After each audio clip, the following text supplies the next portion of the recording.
Hello, conspiracy heads. Skinnybob here. Today we're going deep into a mystery that few dare to talk about. A mystery literally buried beneath forests, censorship, and centuries of silence. I'm talking about the forbidden pyramids of China and the megalithic anomalies surrounding them. These are not minor mounds of dirt or accidental hills. We're talking hundreds of massive pyramids, some allegedly larger than the Great Pyramid of Giza. Yet instead of becoming a global tourist attraction, they've been hidden, covered with trees, fenced off, and erased from public discussion. Why? Because their very existence challenges the official narrative of Chinese history, and maybe even the story of human civilization itself. The first Western reports date back to the 1910s, when traders and travelers whispered of colossal pyramid structures outside Xi'an. Then in the 1940s, during World War II, American pilot James Gaussman reportedly photographed a gigantic white pyramid, shining in the sun, dwarfing anything in Egypt. Later accounts placed it at around 1,000 feet tall, nearly twice the height of Giza. But when researchers returned after the war, the pyramid had vanished. Locals say the government covered it with soil and trees, camouflaging it into the landscape. Today, satellite images confirm that Shanxi province alone holds over 200 pyramid-shaped structures. But try asking Beijing about them and you'll hit a wall. No excavations allowed, no surveys published. Farmers are even encouraged to plant trees directly on their slopes to keep them hidden. That level of censorship tells us one thing: these monuments hold secrets the authorities do not want exposed. But it gets stranger. Many of these pyramids are perfectly aligned to the cardinal directions, just like Giza, and some even mimic the Orion constellation, again just like Egypt and Teotihuacan in Mexico. 3 continents, 3 separate civilizations, all mirroring Orion. Coincidence, or evidence of a lost global knowledge system? Astronomers note something else. The Xi'an pyramids are misaligned today by about 14 degrees. But roll the clock back using Earth's axial precession, and they align almost perfectly. 15,000 years ago. That's long before dynasties, long before agriculture. Are we staring at monuments not of 2,000 years but of 20,000 years ago? And what about the stone? In many sites, archaeologists have noted enormous quarries nearby. The most famous is the Yangshan Quarry, where unfinished megaliths lie abandoned. One block measures 16,000 tons. Let me repeat, 16,000 tons. No modern crane can move that. Even with today's tech, cutting, transporting, and erecting such blocks would be nearly impossible. So who were the builders, and what tech did they possess that we no longer have? Some theorists suggest that these quarries connect to the pyramid complexes. The massive stone removed from underground caves has never been found. Did it become the building material for the pyramids themselves? Or were the quarries part of something even larger, a global system of construction now long forgotten?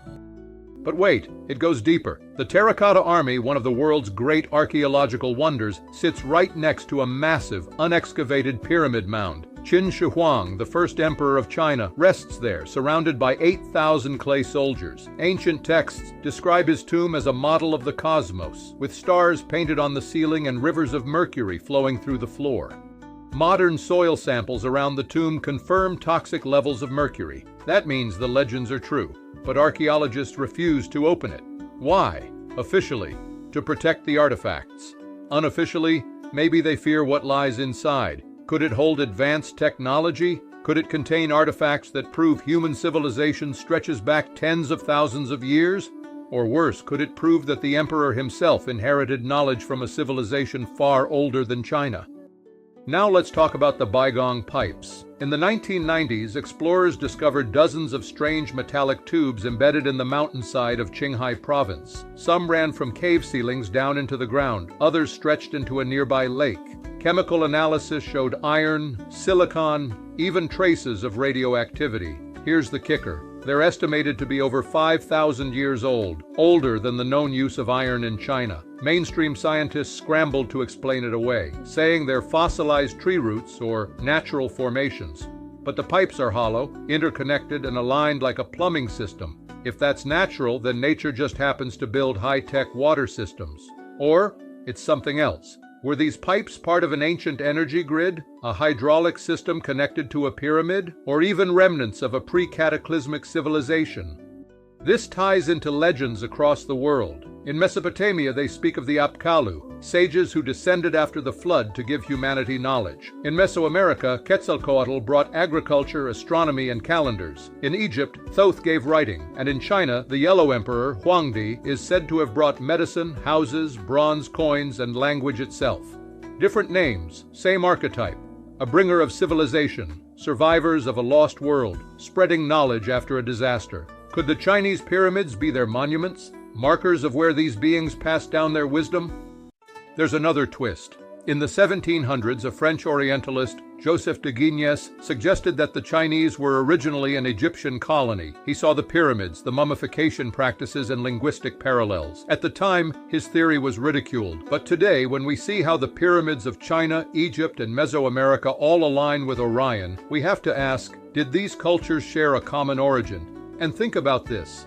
Many Chinese pyramids are flat-topped, resembling step pyramids of the Americas. Some are aligned to solstices, others to lunar cycles. Their engineering is not primitive burial mounds. It's advanced astronomy, advanced architecture, advanced planning, and yet official history shrugs it off as dynastic tombs. Convenient, isn't it?